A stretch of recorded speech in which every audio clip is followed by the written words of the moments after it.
Welcome to Houston Sports Talk with your host, Robert Land. Thanks for checking into the best Houston sports podcast, part of the Bleav Network. And joining me, my co-host, Stephen Kerr, 65 plus years in sports journalism between the two of us. Later in the show, a couple of big Texans players are returning, but should you be scared of one of those guys? And Framber and Tucker potentially on the trade market? And did an Astros Hall of Fame case just get better? Plus, we got a couple of Rockets positive trends.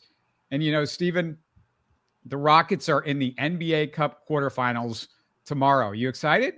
You know, I am a little bit, Robert. It's obviously not the NBA championship. If you gave me a choice, I'd much rather take that than the Emirates Cup, I think they're calling it. But I think it's good for the NBA. I think other sports, I don't know if football should adopt it. There aren't that many games. So, but I think Major League Baseball should adopt something like this. And I'm glad the NBA is doing it because I think it does make the regular season at least a bit more meaningful. And maybe a team that is on a hot streak at the time might just sneak away with an Emirates Cup, even if they don't win the NBA championship.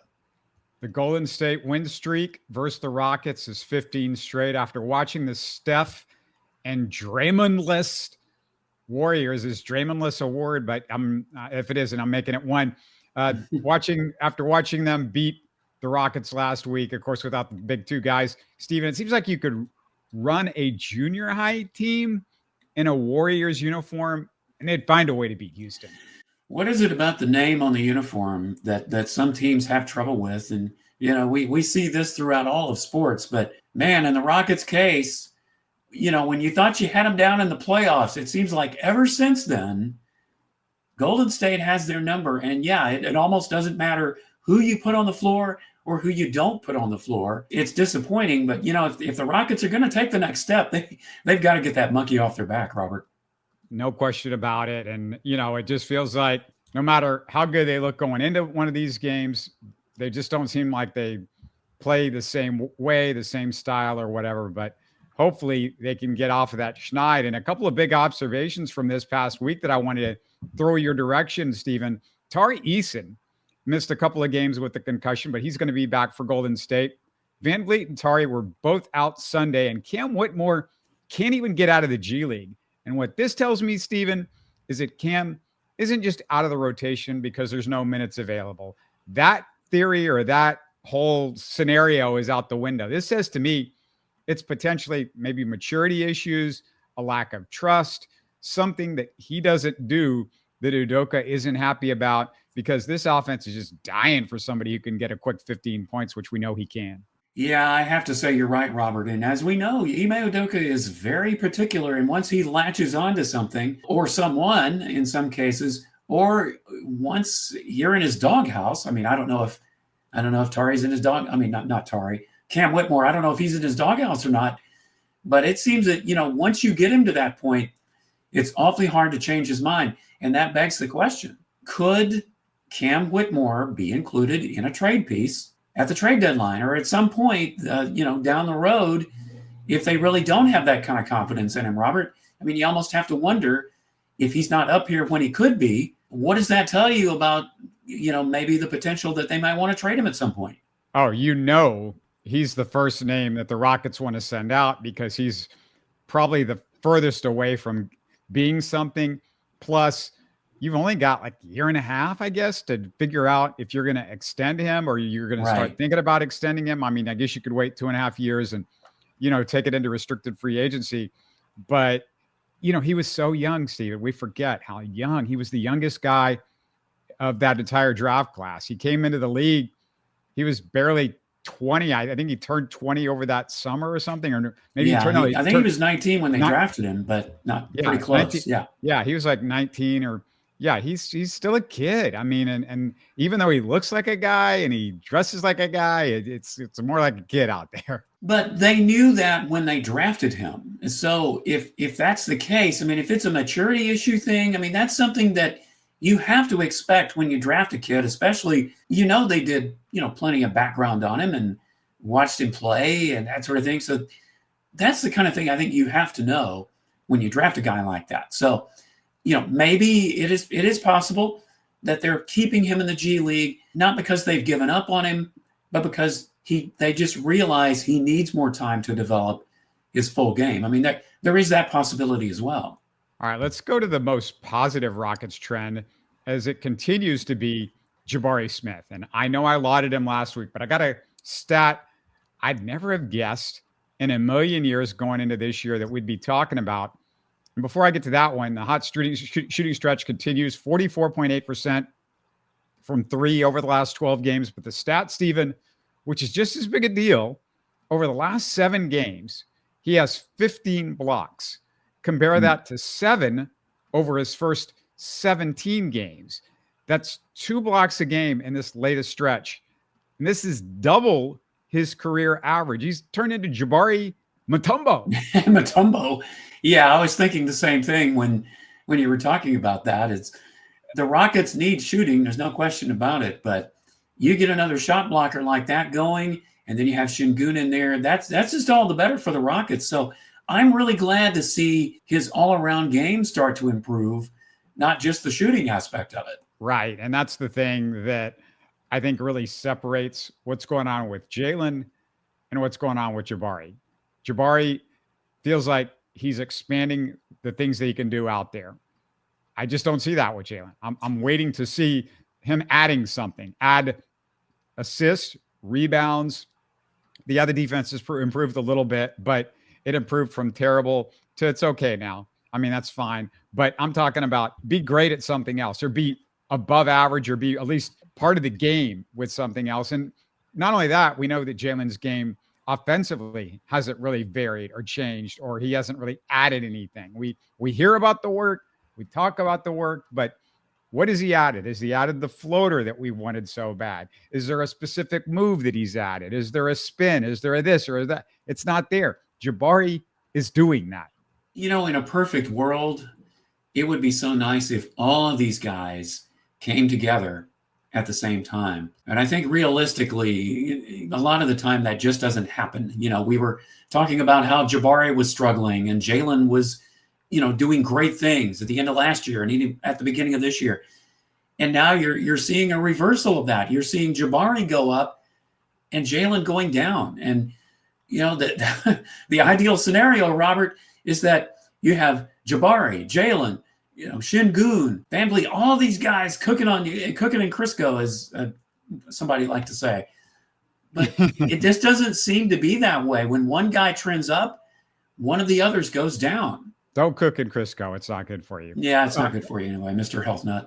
Yeah, Jalen Green, though, there is something that I thought was interesting because Steven Adams starting to look better, and he can play every game now. That's good. The Rockets are plus 28 over the 48 minutes with Steven Adams on the court over the last 5 games. Again, good stuff. But this stat really caught my eye. On the season, Jalen is 8.4 points per 100 possessions better when Adams is on the floor. So that screen assist that some guys like to talk about, it's a big deal. From 3-point range, he's shooting 15% better, 45% compared to 30% when he's not there.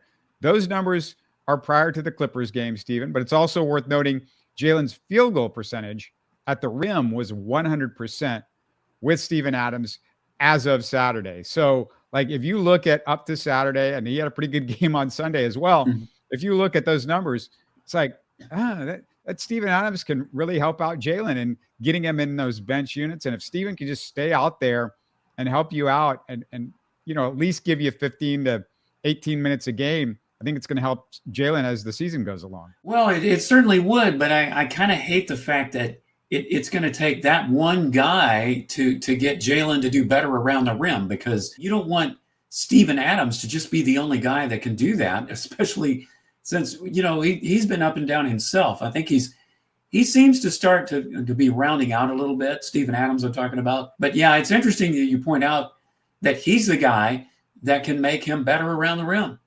I don't know what else to look positively with Jalen. I'm picking at straws here. Well, every little bit helps. And, it's a long season and we just have to ride these ups and downs with him, I guess. But I would sure like to see more consistency out of him. That's for sure. Especially when it comes to the shooting. The only real negative that I wanted to throw at you is Alperen Sengun. And really, it's only his negative this season. And it's that strange drop in shooting percentage. And just to give you an idea, his field goal percentage is down 6.3%. If you look at his shot chart, it's down 10% inside 5 feet. From 5 to 14 feet, it's about the same. It's down 10% from 15 to 19 feet, but with only 15 shots, low sample. So, Steven, that's it. He's missing the easy shots. I don't know why, although I will say he's better at following those short misses because of his improved rebounding that we've talked about. But I've also got to believe he's going to get back to the norm. Yeah, absolutely. And it's disturbing because once again, we're talking about inside shots that guys aren't making.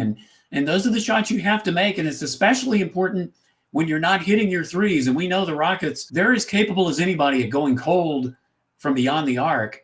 And when that happens, that's when you need your inside shots to start falling. The other thing with Sengun, I'm assuming maybe it's when you're putting all this extra effort on defense, it's going to take a while before you realize how to make it work offensively to where your legs are not tired, or, your body isn't tired when you're trying to put that, simple layup in, or you're in traffic underneath or something. That's potentially a problem too. Yeah, it is. I mean, it's a conditioning thing, and I'm certainly glad that he is getting better on the defensive end. Now you just have to work on your transition game to keep the offensive numbers that you've had previously going, and then keep up the defense. I think a lot of it is conditioning, and that kind of concerns me, Robert, because as we get further into the season, how is that going to look? Is he going to start dropping off defensively because his offensive numbers are going up, or vice versa? That's I think we're going to have to watch for as the year goes on. Yeah. What do you guys think out there? You listeners, tell us what you think. Let us know on YouTube.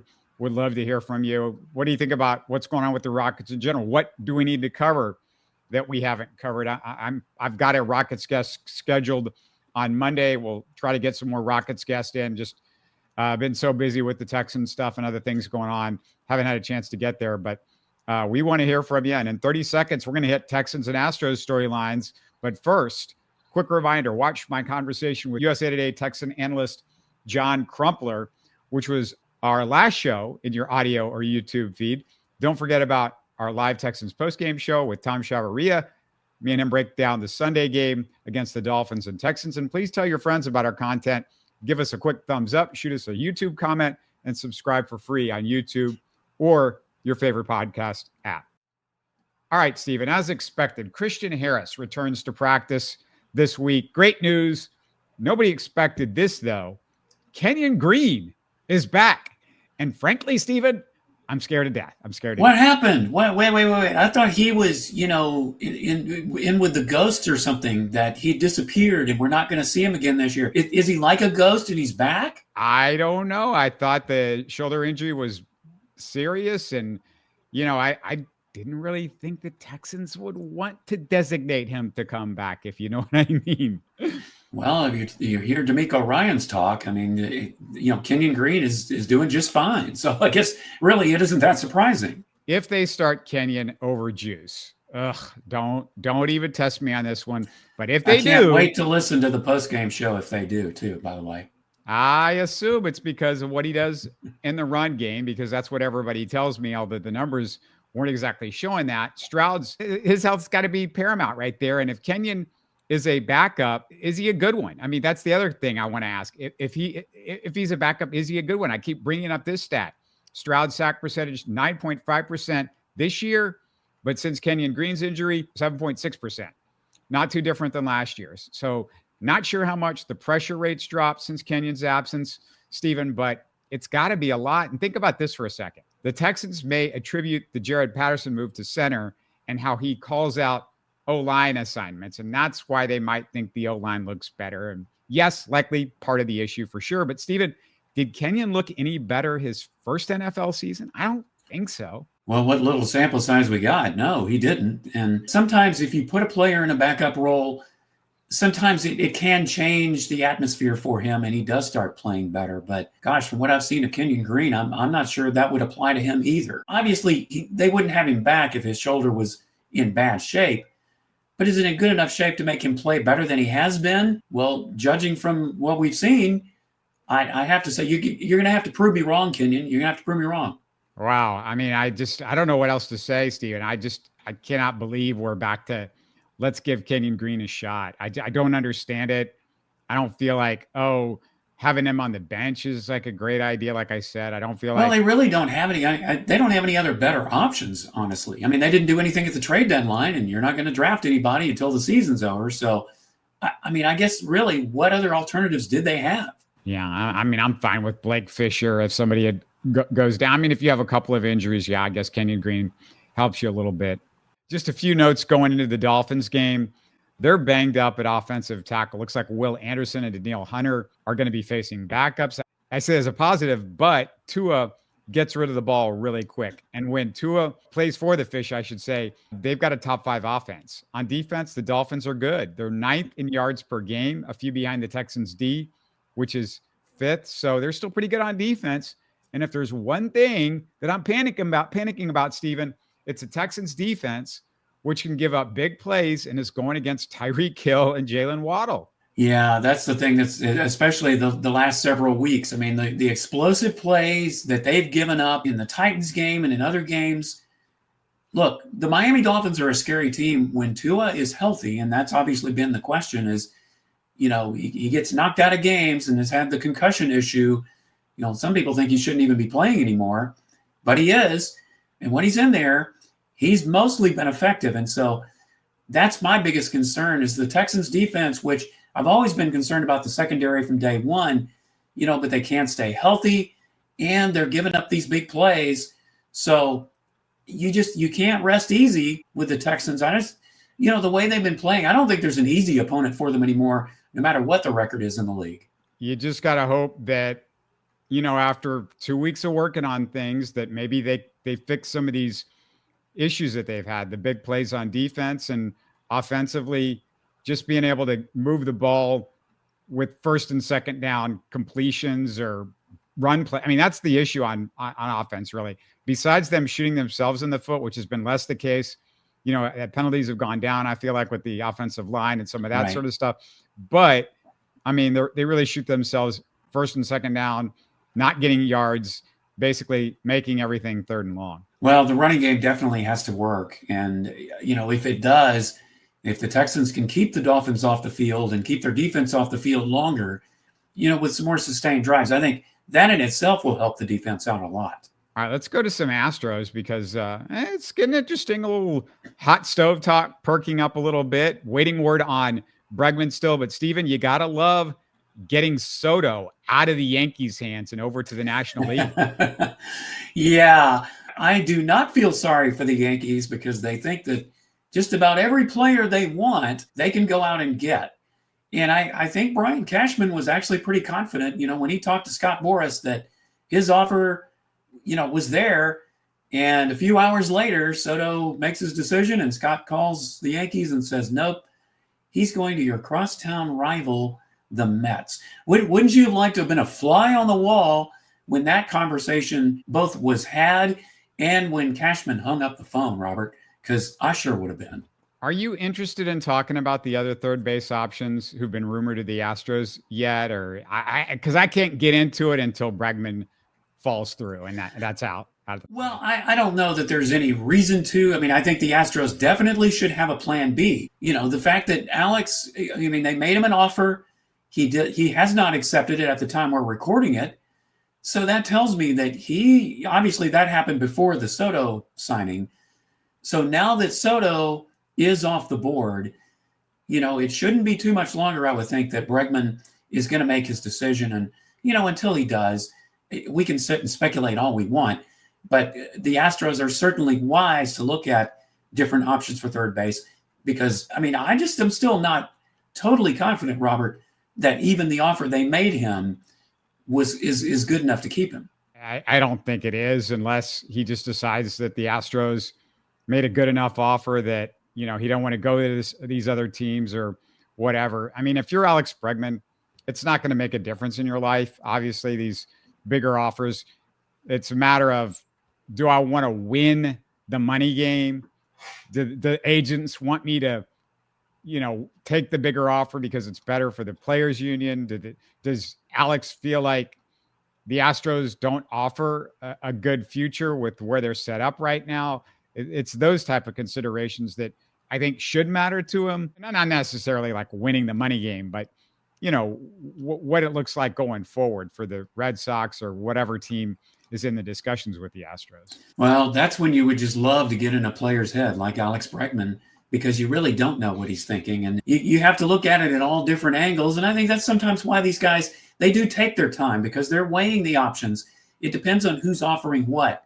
And, what is their future? And I know we're going to get to this in a minute, but who's to say that the uncertainty of whether you're going to trade a Kyle Tucker or a Framber Valdez might enter into that decision too. I also wonder how much that possibility of Bregman getting traded would go into, or Bregman signing with somebody else would go into, Framber and Tucker. Yeah, and whether you trade those guys, well, that certainly could be. I guess, that's all going to depend on the timing. Yeah, I don't think they're going to do that until the Bregman thing becomes final. And I assume that's got to happen soon, because a lot of teams are turning their eyes towards Bregman, and Bregman, I feel like, has got to make a decision. I don't think this is one of those that lingers into spring training. No, I certainly don't either. And I think, again, a lot of these guys were waiting to see what would happen with Soto. And now that that's happened, you can start moving forward and making deals and signing free agents. And so I think it will be sooner rather than later that we're going to see Bregman make some kind of decision. And Astros fan, you hope it's with the Astros. So Dana Brown, like you said, he said he's willing to listen to offers for Framber and Kyle Tucker, maybe Tuck the cheap one-year rental version of Juan Soto for some of these teams out there. And I want to say this, Stephen, I'd rather keep pushing for a Framber extension, because it's not the end of the world if they trade Tucker, as long as Dana uses those resources wisely. And I'm saying, can they not only get elite prospects for Tucker, but Stephen, can he reallocate that money that Bregman would get in arbitration, roughly $18 million, for a veteran asset or two? So you can sort of do multiple things with that Bregman money. I mean, the Tucker money, I should say. The Tucker money, right. No, I'm with you, Robert. As up and down as Framber has been, the Astros so desperately need pitching, especially in light of what happened last year and all the question marks that they're facing, coming into next season. Trading Kyle Tucker, to me, I think the Astros have allowed too many players of that caliber to walk without getting, I know they've gotten compensation picks, and that's fine, but compensation picks are not going to bring your farm system up the way the Astros need it to go up. You've lost so many guys without getting a really good return for them. And if you are sure, at least at this moment in time, if you're pretty dead set that you're not going to re-sign Kyle Tucker for the money that he's probably going to demand, then why not trade him now and get a good haul of prospects? But as Dana Brown said, they're obviously not going to make a deal if it doesn't make sense. And certainly you have to understand that this is a business, and the Astros aren't going to trade him if they don't feel like they're going to get that kind of value for him. But I just find it hard to believe that you couldn't get at least a respectable prospect haul for a guy like Kyle Tucker. I heard on Astro Spaces somebody say, it's it. If you trade Kyle Tucker, you're rebuilding. It's over with. Stephen, I mean, we know it's pitching. It's always pitching. It's always pitching. It's always pitching. I mean, I just keep saying it over and over again. If you watch baseball, it's pitching. And look at this division. It's not like you're facing the Yankees and the Red Sox and the Blue Jays, all teams that are, I don't know about Blue Jays anymore, but the teams that are big time spending money. The A's, it's basically a AAA team as far as the way they try to build things. I mean, they've gotten better, obviously. They've made some strides, but still they're limited with what they can do. And the Angels, a disaster. The Mariners looked like they were turning a corner, and then they went back and flipped and put it in reverse. So you should still be able to win this division. And once you get into the playoffs, I'm going to go back to that same word, pitching. Yeah, I absolutely agree. And that's why I say, if you're going to trade somebody like Framber Valdez, you need to get an A1 type of haul for him, because they're going to need him down the stretch. And yeah, you can worry about extension and all that when the time comes. But the Kyle Tucker thing, I mean, outfielders are certainly a lot easier to replace than pitchers. You and I know that. So no, I have to totally agree with you. And that's why, listen, I tend to believe what Dana Brown says more than most GMs, because I think he's pretty much on the level. Now, is he telling everything? Well, of course not.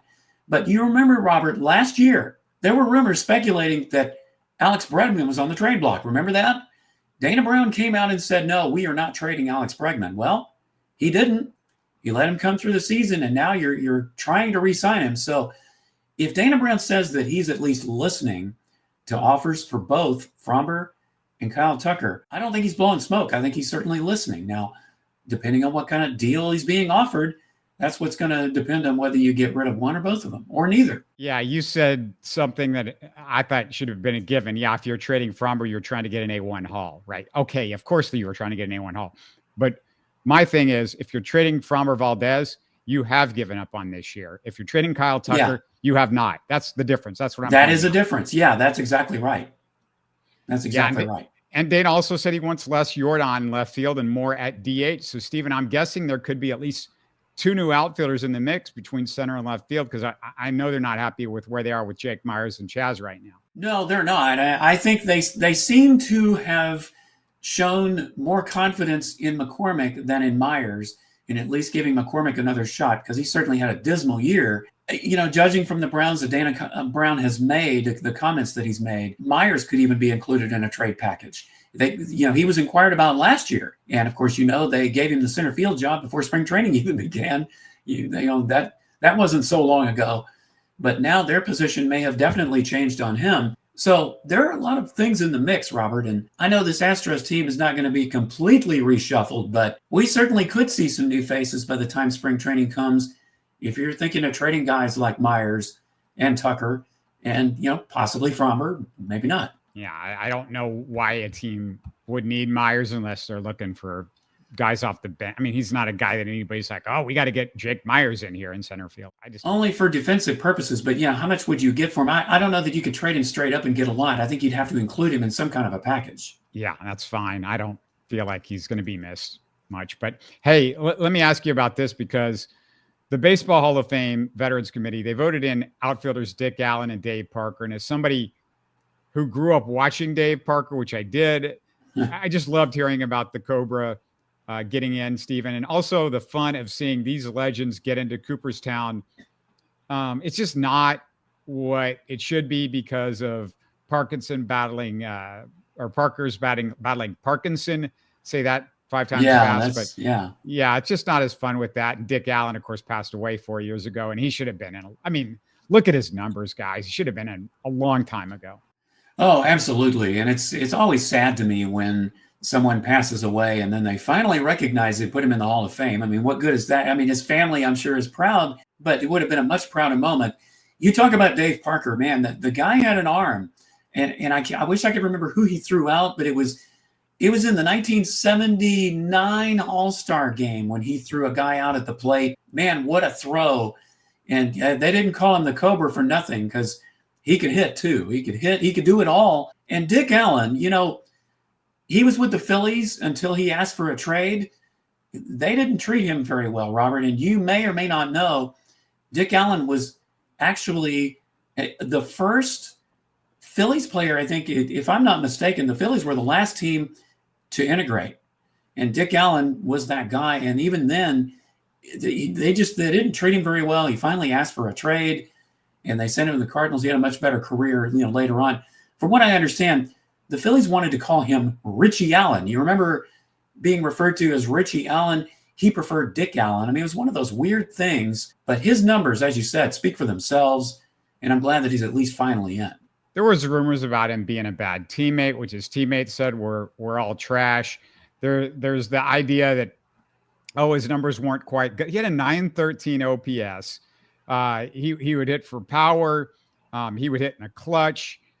This was a guy that had played in some of the toughest ballparks, pitching parks. I mean, at that time. So he wasn't doing it in bandboxes. This wasn't Fenway and Wrigley that he was calling home. He was in some tougher ballparks to hit in. Some injuries, some shortened seasons a little bit maybe, but just big picture. I mean, the guy was a great player. And, I feel like we get real nitpicky about longevity in the Major League Baseball Hall of Fame, and there's so much that can go into that. Well, there certainly is. I mean, longevity does play a part. But hey, if you're playing, 15, 18 years, and the last 4, 5, 6 years, you're batting 180, 220, 250, I don't think longevity should make much of a difference. Yeah, Parker, he's one of those guys that really, it's like a 5-year window where he was great. A 10-year, if you took it over like a 10 or 12-year window, he's still pretty good. And then he fades out a little bit. So sometimes you stay around longer, you run up some numbers in hits or home runs or whatever, and everybody goes, oh, well, that's great. But yeah, you didn't have this other stuff because look at your OPS, your batting average or whatever. But if you play shorter, you don't play those extra years, you don't run up those numbers, but then your other numbers are way stronger. And you go, well, look at my OPS, look at my batting average and all that sort of stuff. So you can't win for losing sometimes with the voters. No, you certainly can't. And I think they call it the Classic Committee now or something like that instead of the Veterans Committee. But I'm glad that at least they have a committee that addresses those things. Sometimes, and like in Dick Allen's case, it's too little too late. But at least you're finally recognizing some of these guys. And there are certainly others that should be in, but they're not in, and they may never get in. But Dave Parker and Dick Allen, it's about time for both of them. Dave Parker's induction made me want to run the numbers between Parker and Lance Berkman because the Veterans Committee could look at Lance. Parker hit 290, Lance 293. Parker OPS 810, Berkman 943. Berkman has 25 more home runs than Parker, but Parker's got 249 more RBIs and over 800 more hits. Although this goes back to what I was saying before, Stephen. He also has about 3,000 more at-bats than Berkman. They each have 6 top 10 MVP finishes, so that's even. Parker won an MVP. Berkman didn't. He won three Gold Gloves. Berkman has 0. Berkman's got a great nickname, Fat Elvis. So does Dave Parker. So I don't know if we can include that in the discussion. And Parker has 2 championships. Berkman has 1. So they had both won rings at least. What do you think about that? Hey, I would love to see Lance Berkman get in the Hall of Fame. There's no question about it. I mean, if you're an Astros fan, why wouldn't you? And I know he didn't finish his career with the Astros, but I think, the numbers are certainly comparable. And unfortunately, I don't know that he probably didn't get as much publicity as Dave Parker did when he played. And, that's not anybody. It's certainly not Lance's fault. So unfortunately, it may very well be a while before you see Lance Berkman in the Hall of Fame. But do I think he deserves to be? Oh, absolutely. Yeah, it's something to think about. Every time one of these guys gets in, I'm like, hey, how does this affect an Astro player? Where's these former Astro or that former Astro? They should be in there with them. All right. I got one last little thing on the Astros in a second, but just a reminder, if you're new to Houston Sports Talk, it's our 12th year, 300 guests, 1,500 episodes, great stuff over the years. Check our Houston Sports History and Memories YouTube playlist, over 200 classic interviews with Houston sports legends. And why not take a look back into the archives when I asked Sports Illustrated writer Ben Reiter about that iconic George Springer SI cover that predicted the 2017 championship. We're going to listen to what he said. I'm going to give you a little taste of that. I spoke to Reiter after he wrote Astro Ball, that great book about the building of the Astros' first title. Here's Reiter telling how the Springer cover actually happened. Well, look, when I went down to Houston in June of 2014 to write this story, to report this story, it was certainly not supposed to be a cover at all. We didn't even know what it would be, if it would be positive, if it would be skeptical. Just wanted to go in there with an open mind and see what the most horrible baseball team in 50 years was actually up to. I certainly thought they were up to something interesting, as I'm sure we'll discuss. So I wrote a 5,000-word cover story, filed it to the magazine. Look, it's a busy time on the sports schedule for SI. You have the Stanley Cup Finals going on, the NBA Finals, the World Cup that year. And then you also had Michelle Wie, finally, after like 10 years of trying, breaking through to come through on her phenom status and win the Women's U.S. Open at Pinehurst #2. So my colleague, Alan Shipnuck, who'd been covering her for 10 years, stayed up all night after that, writing this terrific feature on Michelle Wie, and fully expected that it would be on the cover, as he should have. He went to his mailbox out in California that morning, I guess it would probably be a Wednesday morning, reached in and pulled it out and could not believe what he saw. In fact, he would later write, quote, "Imagine my utter shock and despair to find that waiting for me instead was the garish uniform of the crappiest team in baseball." So he actually went on Twitter and started blasting our editor-in-chief who'd made this decision, Chris Stone. My at the Michelle Wheat features in this week's SI, the one with the last place Astros on the cover, hashtag kill me now, hashtag please. that was his reaction. You know, when this thing actually came true, I think he might have admitted that he might have been wrong, but he's actually still pretty sore about it. Yeah, I'm fine with everything except garish cover. I mean, a garish uniform. That's the only thing I had the problem with what he said. I agree. These are like, you know, it's of course the rainbow, tequila sunrise uniforms that everybody knows. These are like among the most classic uniforms in sports. So he's right there, but he certainly was not wrong about the team's crappiness at the time. Yeah. Great stuff there from Ben. And I don't have the full interview on YouTube, but there are clips. There are more clips from that interview on YouTube, and you can listen to the full one. You can go back and check the archives on the podcast app. But Stephen, that cover's now 10 years old, and I saw that issue going for as much as $70 on eBay. Hey, listen, I'm a sports journalist, just like Ben and just like that other guy, I think he said name Alan something. You know, if I sat up all night writing a story that I thought was going to be on the cover of SI, and I go to and I'm not even told that someone else is going to have the cover, and I go in my mailbox and pull it out, and it's somebody else's story. Yeah, I can certainly understand that. I mean, that is about as an amazing a prediction, Robert. And, you know, we make predictions all the time, you and I, and you know, thousands of other people, but that still has to be one of the most amazing predictions ever. I mean, think about it, especially, you know, how crappy the Astros were at the time. Who would think that in 3 years they would win a World Series? I mean, who in their right mind would? So regardless of how it turned out, even though he was right, you know, the whole cheating scandal thing happened. It is still one of the most amazing predictions, I think, I've ever heard in the world of sports. It reminds me of Muhammad Ali, how he used to make predictions before fights. And that's the only guy in sports that I think was better at predicting stuff than whoever. I wasn't even clear if it was Reiter or if they just decided to put that on the cover and said the Astros are going to win, just to kind of get people interested in the article. So, yeah, I mean, it goes right up there with the great predictions. And you know, Muhammad was just, he would predict before fights, and he would be right more often than not when he would knock a guy out. And yeah, it just reminds me, go check the archives for my conversation with Mickey Herskowitz.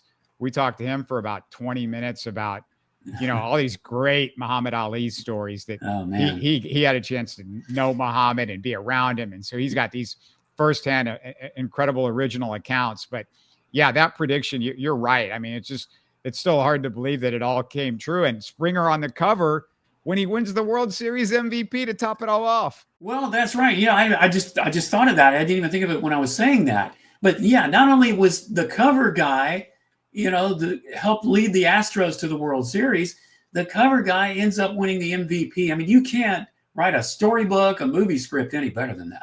Oh my goodness. Yeah. And wow. Springer's a guy that I miss, but you know, it's one of those signings. It seems like so far, I mean, Stephen, tell me which one didn't work out except maybe Charlie Morton. Of all these guys that have walked, you know, I'm not upset about Correa. Yeah. I'm not really that upset about Garrett Klein. He's pitched well, but he was making a ton of money and he never pitched as well as he did with the Astros. And he has trouble in the postseason. It hasn't worked out for the most. The Astros have been proven right of not going beyond them. I hope they don't go beyond the money that we've heard so far. That's about my limit with that too. Well, mine too. And I mean, I'd hate to think that about Alex Bregman. I mean, you wish Alex the best. And if he goes somewhere else, you definitely going to root against him, I guess. But, you know, if Alex Bregman does sign somewhere else, then you're going to have to almost hope that he fails so that you can keep that going. So, well, see, if we signed Alex Bregman, we'd be stuck with all that money and him not producing. Good stuff coming up this weekend for Houston sports fans. Potentially, if the Rockets can somehow get it done at home on the crazy looking court tomorrow, they would play in the NBA Cup semifinal. And then you got huge game with the Texans. So some good stuff coming up, and we'll keep an eye on everything that's going on with the Houston Cougars and all the stuff that's going on in Houston sports. Obviously, the Astros situation is ongoing as well. Thanks again, Stephen, and looking forward to talk with Tom on Sunday, live Texans post-game show, but likely that's the next show we'll have. And everybody enjoy the rest of your week, and we'll see you this Sunday. You're listening to Houston Sports Talk. Hey, don't forget to support us by subscribing and commenting on YouTube. You can always listen to us on Spotify, Apple, or your favorite podcast app. Tell your friends about us and share our show links on social media. Spread the word, everybody. Thanks for listening.